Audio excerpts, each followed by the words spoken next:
নমস্কার বন্ধুরা, মিনা রান্নাঘরে সবাইকে জানাই অনেক স্বাগত। আজ আমি আবারও আপনাদের সামনে নিয়ে হাজির হলাম বিরিয়ানি রেসিপি নিয়ে।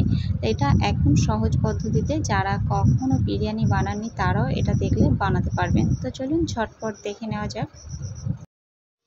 তো আমি বিরিয়ানি করার জন্য এখানে 1 কেজি বিরিয়ানির বাসমতি চাল আমি ভিজিয়ে রেখেছি। এটা 2 ঘন্টা পর্যন্ত আমি ভিজিয়ে রাখবো। আর এখানে নিয়েছি আলুটা আমি এভাবে কেটে নিয়েছি, আর এটা জলের মধ্যে ভিজিয়ে রাখা আছে। আর এখানে চই ঝাল নিয়েছি, চই ঝালটা এইভাবে কেটে নিয়েছি। আর এটা বিরিয়ানির ভাতের ভেতরে আমি দেব না, এটা যে গ্রেভিটা থাকবে মাংসর, সেই গ্রেভির মধ্যে এটা থাকবে। এটা যার যার পছন্দ সে পরে আর কি এটা নিয়ে খেতে পারবে। আর চই গাছ যারা যারা দেখেননি, চই ঝাল গাছ, তো দেখুন এই যে পাতা, আগে একটা ভিডিওতে আমি দেখিয়েছিলাম, তো সেটাতে পাতা ভালো বোঝা যাচ্ছিল না। তো এখন দেখুন এই যে বৃষ্টি হওয়াতে গাছগুলো একটু সতেজ হয়ে গেছে। আর এই যে গোড়ার দিকটা দেখুন, এটা কাঁঠাল গাছে হয়েছে।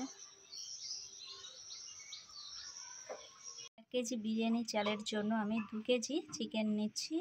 আর এটা বাড়িতেই পিস করা হয়েছে, তাই একটু ঘরোয়াভাবেই, খুব বেশি বড় রাখা হয়নি। আর যে মশলাগুলো নেওয়া হয়েছে সেগুলো এখানে দেখিয়ে দিই। এখানে আদা আছে, রসুন আছে, আর পেঁয়াজ আছে।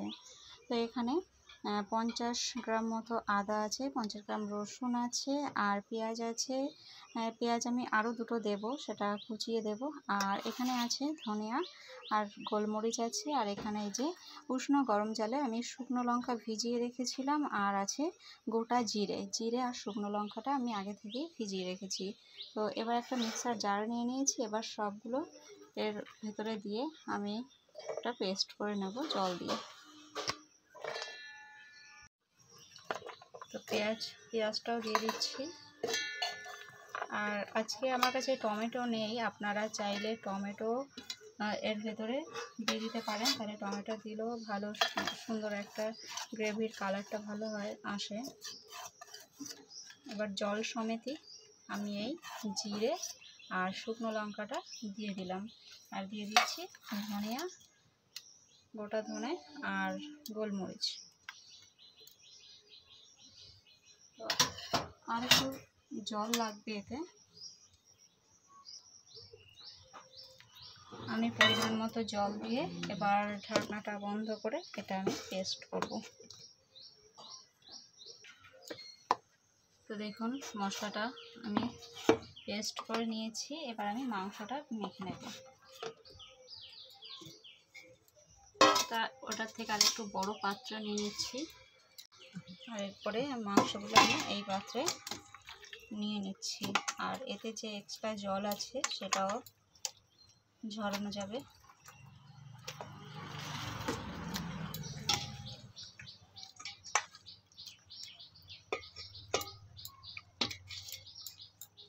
মুরগির কিন্তু আমি সব গিলা মেটে সবই নিয়ে নিচ্ছি।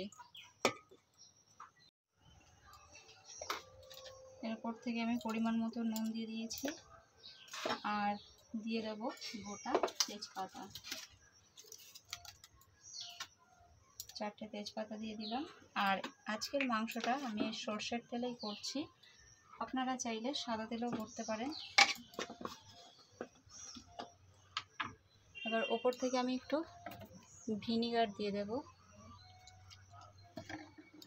তাহলে মাংসটা একটু সফট হবে ভালো।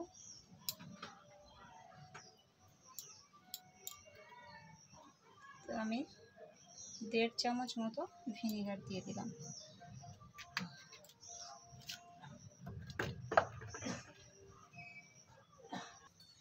বিরিয়ানির মশলা এই মাংসের ভেতরে ন্যাচারালি এটা হলুদ গুঁড়ো দেয় না, কিন্তু আজকে যেহেতু আমি একদম ঘরোয়াভাবে করছি আর আমি আজকে যেহেতু গ্রেভি রাখবো, তাই আমি একটু হলুদ গুঁড়ো দিচ্ছি। আর এর ওপর থেকে সর্ষের তেল দিয়ে আমি এভাবে হাত দিয়ে মাখিয়ে নেব ভালো করে। অনেকে আছে যে একটু কালার না হলে, সাদা সাদা হলে তারা খেতে চায় না, তো তার জন্য আমি একটু হলুদ দিয়ে দিলাম। আপনারা এটা বাদও দিতে পারেন। বিরিয়ানি আপনারা সবাই কম বেশি রান্না করে থাকেন। তো আমি আজকে যেভাবে রান্না করছি এতে করে যারা কখনো রান্না করেননি তাদেরও সুবিধা হবে, আর যারা বিরিয়ানি রান্না করতে ভয় পান যে অনেকটা ঝামেলা, তো তারা যদি এই প্রসেসে রান্না করেন তাহলে আশা করব যে তাদেরও অসুবিধা হবে না। আমার চ্যানেলে বিরিয়ানির রেসিপি আরও দেওয়া আছে, আপনারা চাইলে দেখে নিতে পারেন। আজকে আমি 1 কেজি চালের বিরিয়ানি করছি, কিন্তু এর আগে আমি আরও এর থেকে বেশি করেছি।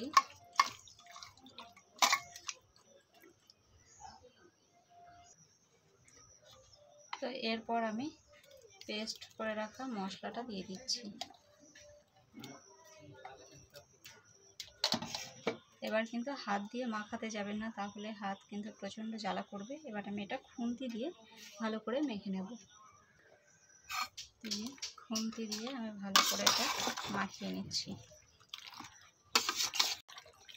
এভাবে মেখে যদি ঘন্টাখানেক রাখার পরে আপনারা যদি রান্না করেন তাহলে দেখবেন মুরগির মাংস খেতে খুব সুন্দর হয়। মাংসগুলো একটু ছিবড়া হবে না, সুন্দর নরম হবে। তো একটা ঢাকনা দিয়ে আমি 1 ঘন্টার জন্য এটা রেস্টে রেখে দেবো। প্রথমে আলুটা সেদ্ধ করে নেব কড়াইতে জল দিয়ে, আর আলুটা দিয়ে দিয়েছি আর একটুখানি নুন আর হলুদ দিয়ে। এবার একটা ঢাকা দিয়ে আমি এটা আলুটা সেদ্ধ করে নেব। এখানে আলুটা আমি সেদ্ধ করে তুলে নিয়েছি। তারপরে আবারও কড়াইটাকে পরিষ্কার করে এবার কড়াই গরম হয়ে গেলে আমি দিয়ে দিচ্ছি সর্ষের তেল।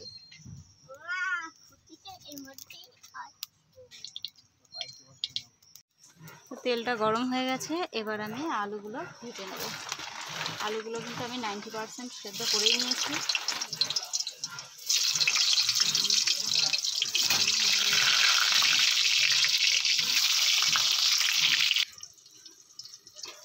আমি আর একটু ঢাকা দিয়ে আলুটা ভেজে নিচ্ছি।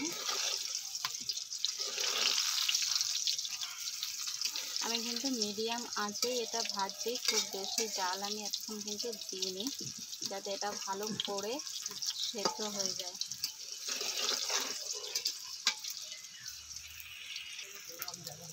তো এরপর আমি আলুগুলো তুলে নিচ্ছি।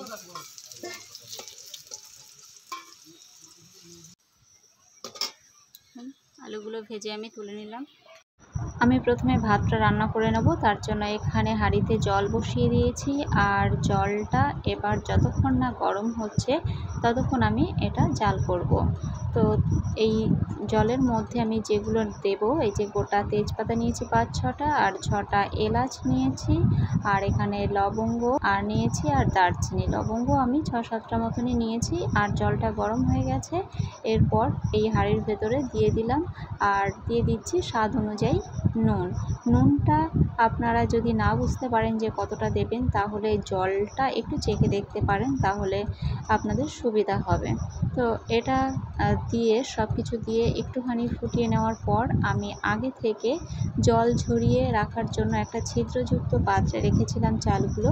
এবার ওই চালটা দিয়ে দিচ্ছি। চালটা দিয়ে একটু হাতা দিয়ে নাড়াচাড়া করে নিলাম, নিয়ে এরপর এর ভেতরে দিয়ে দেবো সাদা তেল। আর সাদা তেল দেওয়ার কারণটা আপনারা সবাই জানেন যে ভাতটা খুব সুন্দর ঝরঝরে হয়। তো তার জন্য সাদা তেলটা দিয়ে এবার আমি জাল করে নেব। আর এই ভাতটা 70% আমি জাল করব, খুব বেশি আমি কিন্তু এটা নরম করব না, তাহলে বিরিয়ানিটা একদম ভালো হবে না। তাই চেষ্টা করবেন ভাতটাকে সঠিক সময়ে নামানোর। তো ভাতটা আমি এদিকে নামিয়ে নিয়েছি, আর এদিকে কড়াই বসিয়ে দিয়েছি। কড়াইতে তেল তো আলু ভাজার পরে ছিলই, তার সাথে আরেকটু সর্ষের তেল দিয়ে দিয়েছি। এবার ফোড়নে জিরে আর তেজপাতা দিয়েছি, দিয়ে জিরে তেজপাতাটা এবার একটু ফ্রাই হয়ে এলে এর ওপরে আমি যে পেঁয়াজ কুচি করে রেখেছিলাম সেই পেঁয়াজ কুচিটা দিয়ে দিচ্ছি। আর আমি টমেটো কথা বলেছিলাম যে টমেটো ছিল না, কিন্তু পরে আবার আনা হয়েছিল, তাই এই টমেটোটা আমি এই কষানোর ভেতরেই দেবো, পেস্ট করতে পারিনি, তো এখন কষানোর ভেতরেই দিচ্ছি। তবে পেঁয়াজটা কিছুক্ষণ ভাজার পর এবার যে কেটে রেখেছিলাম চই ঝালটা সেটা আর টমেটো কুচিটা এর ভেতরে দিয়ে দিলাম, দিয়ে এবার ভালো করে এটা নাড়াচাড়া করে নিচ্ছি। আর এটা সব কিছু কষানোর পর এবার যে মাংসটা মেখে রেখেছিলাম এই মাংসটা আমি কড়াইতে দিয়ে দিচ্ছি। তো মাংসটা দেওয়ার পরে এইবার যে এই পাত্রে একটুখানি জল দিয়ে আমি যে মশলাটা ধুয়ে এই জলটা আমি কড়াইতে দিয়ে দেব। এইভাবে যদি মশলা মাখিয়ে আপনারা রান্না করেন দেখবেন এর টেস্টটা কিন্তু অনেকটা ভালো হয়। তো আপনারা কিভাবে রান্না করেন সেটা কমেন্টের মাধ্যমে জানাবেন। আমি বেশিরভাগই এইভাবেই রান্না করে থাকি, মশলাটা আগে মাংসের সাথে কষিয়ে নিই। তো এতে করে আমার সুবিধাই হয় আর এটা খেতেও কিন্তু খুব ভালো হয়। তো আমি এবার ভালো করে এটা নাড়াচাড়া করে নিচ্ছি। আর ওই মশলা ধোয়ার জল আমি একটু এর ওপর থেকে দিয়ে দিচ্ছি। দিয়ে এবার আমি ভালো করে এটা কষাতে থাকবো। একটা ঢাকনা দিয়ে ঢাকা দিয়ে এবার আমি এভাবে কষাতে থাকবো মাংসটা। আর অপর দিকে ভাতটা আপনাদের একটু দেখিয়ে দিই। দেখুন ভাতটা আমি এটা ফ্যান ঝরিয়ে একটা পাত্রে বড় একটা গামলায় নিয়ে নিয়েছি। আর এই বড় গামলায় নেওয়ার কারণটাও আপনারা দেখতে পারবেন যে কেন নিয়েছি। তো দেখুন ভাতগুলো কি সুন্দর ঝরঝরে হয়েছে, একটার সাথে একটা কিন্তু লেগে নেই। তো আপনারা আবারও বলছি খেয়াল রাখবেন যাতে ভাতগুলো নরম না হয়ে যায়, সেদিকে লক্ষ্য রাখতে হবে, না হলে কিন্তু বিরিয়ানিটা একদমই ভালো হবে না। ভাতটা একটু লক্ষ্য রেখে নামাবেন। আর এখানে দেখুন এই যে ঘি নিয়ে নিয়েছি, এখানে বিরিয়ানির গোটা মশলা নিয়ে নিয়েছি। এটা গোটা মশলা আমি শুকনো কড়াইতে ফ্রাই করে গুঁড়ো করেছি। আর এখানে নিয়ে নিয়েছি চিনি, আর এখানে গোলমরিচ গুঁড়ো, আর এখানে যে উষ্ণ গরম জল নিয়েছি। এতে আমুল দুধের যে গুঁড়ো দুধটা সেটা আমি এর ভেতরে গুলিয়ে নেব। আর এদিকে নিয়ে নিয়েছি একটু কেশর। এই কেশরটা আমি ওই উষ্ণ গরম দুধ যেটা গুলে নিয়েছি তার ভেতরে দিয়ে দিচ্ছি। দিয়ে এটা একটু নাড়াচাড়া করে নেব। আর এর ভেতরে আমি একটু ফুড কালারও দিয়ে দেব। ওদিকে মাংসটা কষানোর হয়ে গেলে তারপর আমি একটু জল দিয়েছিলাম। আর জলটা অবশ্যই গরম করে দিয়েছি। দেওয়ার পর তারপর আবারও কিছুক্ষণ জাল করার পর দেখুন একদম এটা শেষের দিকে আমি এবার ঘি দিয়ে দিলাম। আর এরপর দিয়ে দেব গোলাপ জল আর কেওড়া জল। তো গোলাপ জল আর কেওড়া জল দেওয়ার আমি 1.5 চামচ করে এটা দিয়েছি। আর এরপর দিয়ে দেব এর ভেতরে একটু আতর। তো আতর, গোলাপ জল, কেওড়া জল দেওয়ার পর যখন নাড়াচাড়া করবেন দেখবেন খুব সুন্দর একটা গন্ধ বেরোবে। আর সব শেষে দিয়ে দিচ্ছি একটু গরম মশলার গুঁড়ো, দিয়ে আমি একটু নাড়াচাড়া করে এটা নামিয়ে নিয়েছি। আর এরপর চলে যাব আবারও ভাতের কাছে। তো এই যে এখানে আমি ফুড কালার দিয়ে এটা ভালো করে মিশিয়ে নিয়েছি। আর এরপর আমি ভাতের ভেতরে এবার সমস্ত উপকরণগুলি একে একে আমি দিয়ে দেবো। তো প্রথমে এখানে আমি ঘিটা দিয়ে দিচ্ছি। আপনারা যারা বুঝতে পারেন না যে কতটা পরিমাণ কি দেব না দেব, তো তারা যদি এই পদ্ধতিতে রান্না করেন দেখবেন তাদের একদম পরিমাণটা ঠিকঠাকই থাকবে। তো আমি যে পাত্রে সাজিয়ে নেব বিরিয়ানিটা সেই পাত্রে একটু ঘি মাখিয়ে নিয়েছি। আর এতে করে আপনাদের দেখবেন সুবিধাই হবে, আপনারা তাহলে পরিমাণটা বুঝতে পারবেন। আর এই জন্য আমি আজকে আপনাদের এই প্রসেসে দেখাচ্ছি। এবার এই পাত্রে আমি যে ঘিটা মাখিয়ে নিলাম, তো আমি যে 100 গ্রামের ঘিটা নিয়েছিলাম, তো তাছাড়া আরেকটা কৌটোতে আমার ঘি ছিল, তাই ভাবলাম ওটাই আগে দিয়ে দিই। তো ওটা দিলাম। আমার এখানে 75 গ্রাম মতো ঘি লেগেছে। তো এবার দেখুন আমি ওই 100 গ্রামের যে ঘিটা ছিল সেটা থেকেও এবার ওপর থেকে ঘিটা ছড়িয়ে দিচ্ছি। দিয়ে এবার ভালো করে এটা মিশিয়ে নিচ্ছি। এভাবে আপনারা বুঝতে পারবেন যে ভাতে কতটা ঘি দরকার। তো এরপরে আমি যে মশলাগুলো নিয়েছিলাম সেগুলো দিয়ে দিচ্ছি। বিরিয়ানির মশলা আমি গোটা 1 প্যাকেটই গুঁড়োটা দিচ্ছি। আর এখানে চিনি, তারপর যদি নুনটা যদি আপনাদের মনে হয় যে কম লাগছে তো এর উপর থেকে নুনটাও দিয়ে দিতে পারেন। তো আমি গোলমরিচ গুঁড়ো, চিনি আর বিরিয়ানির মশলাটা দিয়ে দিলাম। তো এখানে যে 20 টাকার প্যাকেট যে মশলা, গোটা মশলাটা পাওয়া যায়, সেই মশলাটাই আমি 1 প্যাকেটই এখানে ব্যবহার করেছি। আর এবার সব কিছু একসাথে ভালো করে আমি এটা মিশিয়ে নিচ্ছি। তো ওপর থেকে মনে হচ্ছে ঘিটা আরেকটু দরকার, তো আমি আরেকটু দিয়ে দিলাম। দিয়ে এবার ভালো করে মিশিয়ে এবার আতরটাও আমি পুরোটাই এর ভেতরে দিয়ে দিচ্ছি। এবার এটা সরিয়ে নিয়ে এবার যে পাত্রে আমি এটা লেয়ারটা দেব সেই পাত্রটা নিয়ে নিয়েছি। আর এখানে ঘি তো মাখানোই আছে। আর এরপর আমি এর ভেতরে দিয়ে দিচ্ছি, আগে রাইসটা দিয়ে দিচ্ছি। রাইসটা দিয়ে তারপর আমি একে একে আর অন্যান্য জিনিসগুলো দেব। এক্ষেত্রে আপনাদের অনেকটা সময়ও বাঁচবে একসাথে যদি এভাবে আপনারা মাখিয়ে নেন। এর পরিমাণটা আপনারা বুঝতে পারবেন, আর এতে করে কম বেশি হওয়ারও কোনো চান্স থাকবে না। তো এবার আমি ভাতগুলো দিয়ে তারপর এর উপর থেকে দিয়ে দেব গোলাপ জল দিয়ে দিচ্ছি আর কেওড়া জল। আর একটা কথা বলে রাখি, এভাবে গোলাপ জল কেওড়া জল যে আপনারা না দিয়ে এই বাটির ভেতরে যে ফুড কালারটা যে মেশানো আছে সেই বাটির ভেতরেও দিয়ে দিতে পারেন একবারে, সেক্ষেত্রেও সুবিধা হবে। তো আমি একবারই এই গোলাপ জল কেওড়া জলটা উপর থেকে ছড়িয়ে তারপরে এই বাটির ভেতরেই দিয়ে দিচ্ছি, তাহলে সুবিধা হবে, বারবার আমাকে আর দিতে হবে না। তো এই যে দেখুন আমি গোলাপ জল আর কেওড়া জলটা ওই ফুড কালার যে দুধ আর কেশর ভিজিয়ে রেখেছিলাম ওর ভেতরেই দিয়ে দিলাম। আর এরপর এই ভাতের ওপর থেকেও ছড়িয়ে দিয়েছি। আর এরপর দিয়ে দিচ্ছি আলু, আর এবার চিকেনটাও দিয়ে দিচ্ছি। চিকেনটা দেওয়ার পরে যে ওপর থেকে আমি একটু গ্রেভিটাও দিয়ে দিচ্ছি, দিয়ে আবারও এবার আমি ভাতগুলো সাজিয়ে নিচ্ছি। আবারও একই রকম পদ্ধতিতে ওপর থেকে এই যে ফুড কালারের যে জলটা সেটা দিচ্ছি, আর একটুখানি নুনও দিয়ে দিলাম। আবারও আলু দিয়ে আবারও চিকেন দিয়ে একই রকমভাবে আমি এটা সাজিয়ে নেব। তো আপনাদের এটা সহজ মনে হলে কমেন্টে জানাবেন যে এটা সহজ মনে হলো কিনা। তো এই দেখুন সব সাজানো হয়ে গেছে।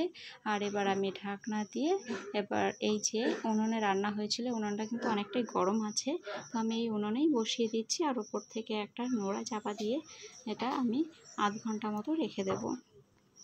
ফিরে এলাম আধ ঘন্টা পর, বিরিয়ানি একদম রেডি। এবার আমি এই যে প্রত্যেকটা থালায় পরিবেশন করে নিয়েছি, আর তার সাথে দিয়ে দিয়েছি স্যালাড। আর এখানে যে গ্রেভিটা রেখেছিলাম তার সাথে চিকেনও ছিল।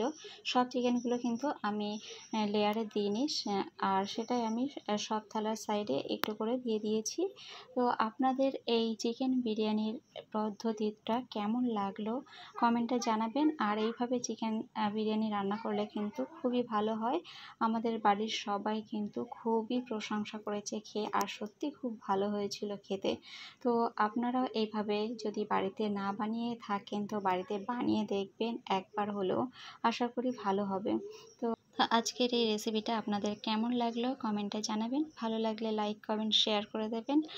আর এতক্ষণ সাথে থাকার জন্য সবাইকে অসংখ্য ধন্যবাদ। আজকের মতো ভিডিওটা এখানেই শেষ করছি, দেখা হবে পরের ভিডিওর সাথে। ততক্ষণ সবাই ভালো থাকবেন, সুস্থ থাকবেন। নমস্কার।